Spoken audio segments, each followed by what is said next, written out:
حضرات، آج ذوالحجہ کی 25 تاریخ ہے اور ہمارے ہاں کچھ تاریخوں کا جو اختلاف ہے اس کی وجہ سے ہو سکتا ہے کہ 26 ہو۔ آج سے 1384 برس قبل تقریباً آج کے دن حضرت عمر فاروق رضی اللہ تعالی عنہ پر قاتلانہ حملہ ہوا تھا، اس لیے کہ بعض روایات میں 26 ذی الحجہ کا تعین ہوا ہے اور بعض میں الفاظ یہ آئے ہیں کہ ذوالحجہ کے 4 دن باقی تھے جس دن کے حضرت عمر رضی اللہ تعالی عنہ پر یہ قاتلانہ حملہ ہوا۔ حج سے واپسی کو ابھی چند ہی دن ہوئے تھے اور اسی سفر حج کے دوران حضرت عمر رضی اللہ تعالی عنہ نے ایک موقع پر زمین پر لیٹ کر اور ہاتھ آسمان کی طرف پھیلا کر اللہ سے دعا کی تھی کہ پروردگار، میری ذمہ داریاں بہت بڑھ گئی ہیں، اب میرے اعضاء میں ضعف ہے، میں کمزوری محسوس کر رہا ہوں، رعیت بہت بڑھ گئی ہے جس کی ذمہ داری ہے، تو مجھے تو اپنے پاس بلا لے اور اٹھا لے اس سے پہلے کہ میں اپنی ان ذمہ داریوں کے بارے میں مسئول بن جاؤں اور ان کا حق ادا نہ کر سکوں۔ تو روایات میں آتا ہے کہ اس کے بعد چند ہی دن اس دنیا میں انہوں نے بسر کیے ہیں، اس کے بعد یہ قاتلانہ حملہ ہوا۔ 3 دن آپ زندگی اور موت کی کشمکش میں مبتلا رہے ہیں۔ ابو لولو فیروز ایک مجوسی ایرانی غلام تھا، حضرت مغیرہ ابن شعبہ کا رضی اللہ تعالی عنہ۔ حضرت عمر نے خاص قاعدہ بنایا ہوا تھا، غیر مسلموں کے مدینے میں داخلے پر پابندی تھی۔ حضرت مغیرہ ابن شعبہ نے خاص طور پر سفارش کر کے حضرت عمر سے اجازت حاصل کی ابو لولو فیروز کے لیے کہ اسے مدینے میں آ کر کام کرنے کی اجازت دی جائے، اس لیے کہ وہ بہت سے فنون سے واقف ہے۔ حضرت عمر نے اجازت دے دی۔ چند دنوں کے بعد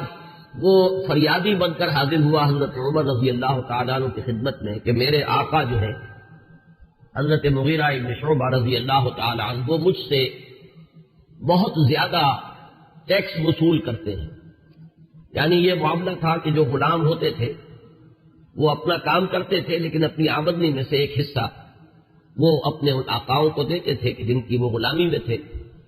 تو حضرت مغیرہ ابن شعبہ نے جو مقدار مقرر کی 2 درہم روزانہ، اس پر اس نے احتجاج کیا کہ یہ بہت زیادہ ہے۔ حضرت عمر رضی اللہ تعالیٰ عنہ نے اس سے سوال کیا کہ تم کیا کیا کام جانتے ہو؟ جب اس نے گنوائے کہ میں یہ کام جانتا ہوں تو حضرت عمر نے فیصلہ کیا کہ پھر یہ 2 درہم روزانہ زیادہ نہیں۔ اس پر وہ بہت غضبناک ہوا۔ حضرت عمر نے بھی اسے ایک فرمائش کی کہ میرے لیے ایک ایسی چکی بنا دو جو ہوا سے چلتی ہو اور وہ آٹا پیسے۔ تو اس نے اسی غصے میں یہ کہا کہ ہاں، آپ کے لیے تو میں ایسی چکی بناؤں گا جس کی یاد رہتی دنیا تک باقی رہے۔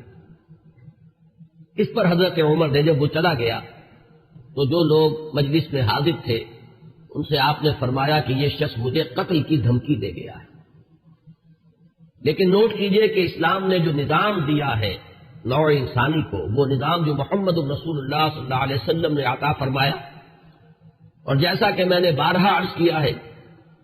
کہ اگر اس کو پوری طرح شباب میں دیکھنا ہو، للی ان بلوم جسے کہتے ہیں انگریزی میں، ایک پھول پوری طرح کھل گیا ہو، اگر وہ نظام اس کیفیت میں آپ دیکھنا چاہیں تو وہ در حقیقت خلافت عمر فاروق کا دور ہے رضی اللہ تعالی عنہ۔ وہ تمام خصائص، وہ تمام برکات جو اس نظام میں ہیں، نظام عدل اجتماعی، وہ اپنے نقطۂ عروج پر نظر آتے ہیں حضرت عمر فاروق رضی اللہ تعالی عنہ کے عہد خلافت میں۔ اسی نظام کا ایک پہلو یہ بھی ہے کہ انسان طبعاً آزاد ہے، اس کی آزادی پر کوئی قدغن، کوئی بندش بغیر کسی ثبوت کے نہیں لگائی جا سکتی۔ خود حضور صلی اللہ علیہ وسلم کے زمانے کا ایک واقعہ ہے کہ کسی شخص کو، مدینے کے کسی شخص کو کسی شبہ میں گرفتار کیا گیا۔ حضور خطبہ دے رہے تھے کہ ایک شخص نے کھڑے ہو کر کہا کہ میرے پڑوسی کو کس جرم کی پاداش میں گرفتار کیا گیا؟ حضور نے اعراض فرمایا، اس کی بات کا نوٹس نہیں لیا، دوسری طرف آپ نے رخ کر لیا، وہ ادھر پھر آ گیا، اس نے پھر سوال کیا تو حضور نے فوراً حکم دیا کہ اس کو رہا کر دیا جائے۔ یعنی یہ کہ اگر کوئی ثبوت موجود نہیں ہے تو معلوم ہوا حضور صلی اللہ علیہ وسلم کے اس طرز عمل سے کہ پھر واقعتاً اس کو گرفتار رکھنا، اسیری میں رکھنا، محبوس رکھنا پھر یہ صحیح نہیں ہے، بلکہ اس کو رہا کر دیا جانا چاہیے۔ یہی معاملہ ہمیں نظر آتا ہے اپنی اس آخری تکمیلی شان میں کہ حضرت عمر یقین کے ساتھ یہ بات کہہ رہے ہیں کہ یہ شخص مجھے قتل کی دھمکی دے گیا ہے، اور عمر فاروق رضی اللہ تعالیٰ عنہ کوئی عام انسان نہیں ہے۔ 10 برس سے زائد عرصہ ہو چکا ہے کہ اسلام کی چکی جو چل رہی ہے تو اس کے مرکز جو ہے اس کے، جیسے کہ میں نے مثال دی تھی کہ حضرت علی رضی اللہ تعالیٰ عنہ نے جب ایک موقع پر فارس کے محاذ پر، ایران کے محاذ پر صورتحال کچھ مخدوش ہو گئی تھی تو حضرت عمر نے یہ ارادہ کیا تھا کہ وہ خود محاذ پر جائے اور مسلمان افواج کی کمان خود کرے، تو حضرت علی نے مخالفت کی تھی اور انہوں نے مشورہ دیا تھا اور یہ الفاظ فرمائے تھے کہ آپ کا اپنی جگہ سے ہل جانا یہ تو پورے اس نظام کے درہم برہم کرنے کا سبب بن سکتا ہے، اور یہی تشبیہ دی تھی کہ چکی اسی وقت تک چلتی ہے جبکہ اس کی وہ کلی اپنی جگہ پر قائم رہے، تو آپ کی مثال تو اس پورے نظام کے لیے اس کلی کسی ہے۔ تو 10 برس تک وہ چکی جو ہے گھوم رہی تھی اسی شخصیت کے گرد، اور کتنے فتوحات کا دائرہ کہاں سے کہاں تک پہنچا تھا۔ ایک اتنی بڑی کوئی سلطنت اس سے پہلے تاریخ انسانی میں کبھی وجود ہی میں نہیں آئی تھی، لیکن یہ کہ اس کے باوجود کہ اتنی عظیم سلطنت کے ذمہ دار ترین فرد ہیں حضرت عمر، میں حاکم کا لفظ استعمال نہیں کرنا چاہتا اس لیے کہ یہ لفظ بھی ہمارے اس نظام عدل اجتماعی کے ساتھ مناسبت نہیں رکھتا، نہ وہ حاکم تھے نہ حکمران تھے، وہ تو سید القوم خادمہم کی کامل مثال جو ہو سکتی ہے وہ حضرت عمر فاروق ہے رضی اللہ تعالی عنہ۔ لیکن یہ کہ اس نظام کی ذمہ دار ترین شخصیت ہے حضرت عمر، لیکن انہوں نے اپنے حفاظت کا کوئی اہتمام نہیں کیا، کوئی باڈی گارڈ کا انتظام نہیں کیا، دوسری طرف یہ کہ اس شخص کو قید نہیں کیا، اسے مدینے سے شہر بدر نہیں کیا، بلکہ یہ کہ چونکہ یقین ہے اس بات پر کہ زندگی اور موت اللہ کے ہاتھ میں ہے، لہذا وہ ہمیں نظر آتا ہے کہ ایک طرف توکل اس کی یہ شان ہے، دوسری طرف فراست کا یہ عالم ہے کہ اس کے اس جملے کی بات آپ نے پالی ہے کہ یہ مجھے قتل کی دھمکی دے گیا ہے، تیسری طرف اسلامی نظام میں لوگوں کی آزادی کا جو عالم ہے وہ نمایاں ہو رہا ہے، ایک ایسے شخص کو جس کے بارے میں شک ہے اس کو گرفتار نہیں کیا جا رہا، اس کے خلاف کوئی تعلیمی کارروائی نہیں ہو رہی۔ بہرحال اس شخص نے چند ہی دن کے بعد فجر کی نماز جب حضرت عمر فاروق ادا کرنے کے لیے آگے بڑھے ہیں اور آپ نے نیت باندھی، یہ شخص پہلی صف میں موجود تھا اور اس کا خنجر جو ہے 2 دھاری خنجر، دونوں طرف اس کے جو ہے وہ دھار تھی، اس کو اس نے حضرت عمر رضی اللہ تعالیٰ عنہ پر جو وار کیے تو 6 وار حضرت عمر پر اس نے پے بپے کیے، حضرت عمر گر گئے رضی اللہ تعالیٰ عنہ۔ حضرت عبد الرحمن ابن عوف نے مختصر ترین صورتوں کے ساتھ پھر وہ نماز فجر ادا کروائی۔ نماز کا یہ عالم ہے کہ یہ نہیں ہوا کہ وہ درہم برہم ہو گیا ہو نظام، لیکن یہ کہ چونکہ جیسے کہ میں ابھی یہ لفظ استعمال کر رہا تھا کہ اس وقت جو وہ نظام مملکت تھا یا نظام حکومت تھا اس میں مرکزی حیثیت حضرت عمر فاروق کی تھی رضی اللہ تعالیٰ عنہ، اسی طرح اسلام کے نظام میں یہ اقامت صلاۃ ہے کہ اس کی وہی اہمیت ہے کہ اگرچہ حضرت عمر فاروق زخمی ہو گئے، گر گئے، لیکن جماعت کا نظام تو درہم برہم نہیں ہوا ہے، نماز ادا کی گئی ہے 2 رکعتیں جو ہے مختصر ترین قرات کے ساتھ۔ پھر لوگوں نے اس کو پکڑنے کی کوشش کی ہے تو اس نے مزید وار کر کے 13 افراد کو اور زخمی کیا۔ ایک شخص جب اس طریقے سے بکھرا ہوا ہو اور دوسرے لوگ تیار نہ ہو تو صورتحال سمجھ میں آتی ہے، ان میں سے 6 حضرات جو ہیں وہ شہید ہو گئے۔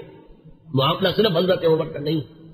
پکڑنے کی جب کوشش ہر طرح سے ناکام ہو گئی تو کسی عراقی شخص کے بارے میں آتا ہے کہ اس نے کوئی کپڑا کمبل وغیرہ اس کے اوپر ڈالا ہے تب وہ قابو میں آیا ہے، لیکن پھر اس نے فوراً خودکشی کر لی۔ حضرت عمر رضی اللہ تعالیٰ عنہ نے سوال کیا، جیسے ہی آپ اس قابل ہوئے کہ سوال کر سکیں کہ میرا قاتل کون ہے، جب بتایا گیا کہ وہی ابو لولو فیروز ہے تو آپ نے اللہ کا شکر ادا کیا کہ اللہ کا شکر ہے کہ میرا قاتل کوئی مسلمان نہیں ہے،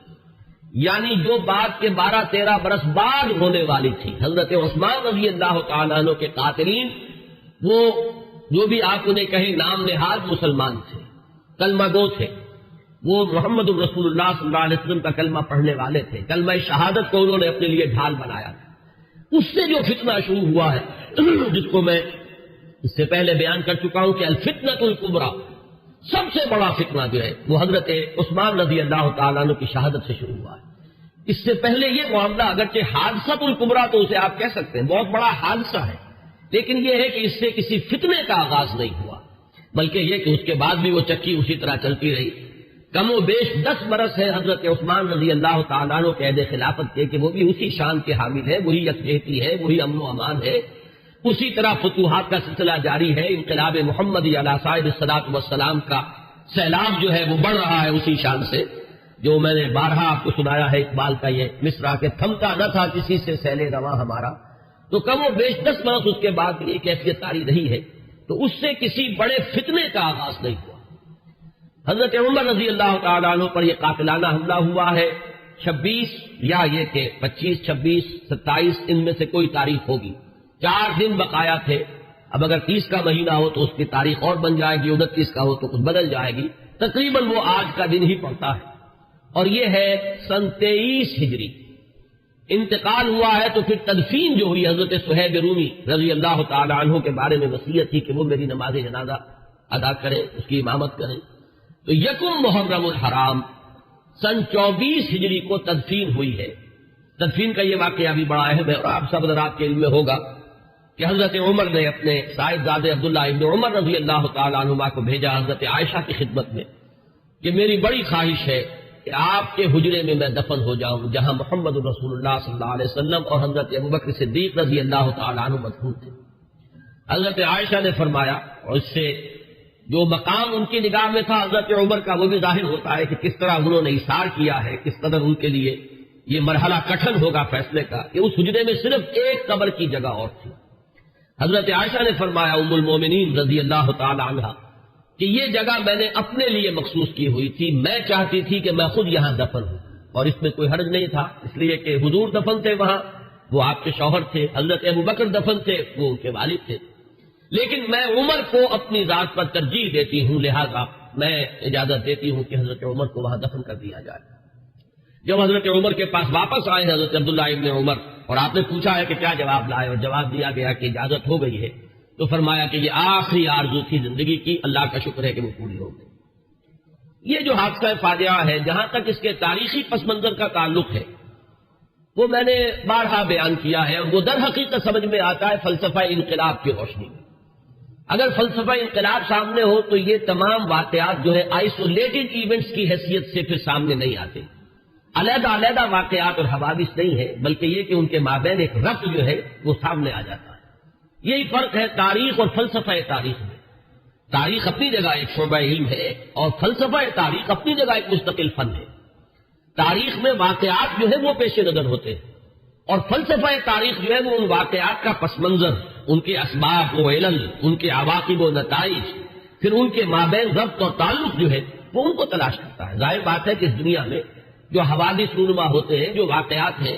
کوئی نہ کوئی ان کے اسباب کا سلسلہ ہوتا ہے، کہ جیسے آپ کو معلوم ہے کہ فساد خون ہے تو پھوڑا کہیں ادھر نکل آیا، کہیں ادھر نکل آیا، کہیں ٹانگ پہ نکل آیا، کہیں بازو پر نکل آیا، تو وہ علیحدہ علیحدہ پھوڑے نظر آتے ہیں، لیکن یہ کہ ایک طبیب جانتا ہے کہ در حقیقت یہ ایک ہی مرض ہے جس کا کہ یہ ظہور ہو رہا ہے، سبب ایک ہے، یہ سلسلہ اندر جو ہے جڑا ہوا ہے۔